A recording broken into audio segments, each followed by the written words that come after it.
ରେଖାରେ ଛାରଖାର ହେଲା ପରାଧୀନତାର ଶିକଳି।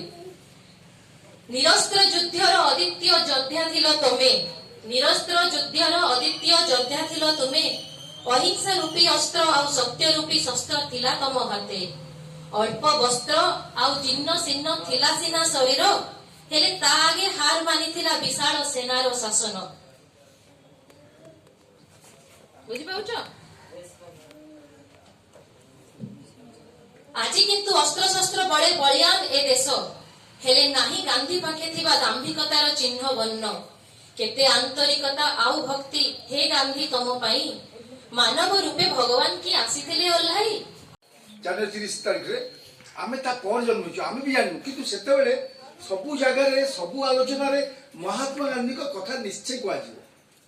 ସମସ୍ତେ ଧୋତି ପଞ୍ଜାବୀ ପିନ୍ଧୁଥିଲେ, ଆମେ ହାଫ ପ୍ୟାଣ୍ଟ ପିନ୍ଧୁଥିଲୁ, କିନ୍ତୁ ସବୁବେଳେ ଆମ ସ୍କୁଲରେ କଲେଜରେ ସଦାବେଳେ ମହାତ୍ମା ଗାନ୍ଧୀଙ୍କ ଉପରେ ଆଲୋଚନା ହେବ।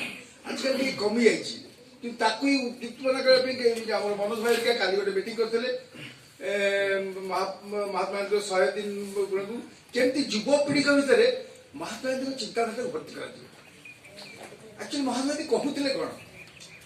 ମହାତ୍ମା ଗାନ୍ଧୀ ଯୋଉ ଭାରତ ଆସିଲେ ସେ ଦେଖିଲେ ଯେ ଭାରତରେ ଯୋଉ ଲୋକମାନେ ଅଛନ୍ତି, ମାନେ କେତେ 30 କୋଟି ଲୋକ, ସେତେବେଳେ ଭାରତରେ 30 କୋଟି ଥିଲେ, ଏଇନେ 130 କୋଟି ହେଇଗଲେଣି।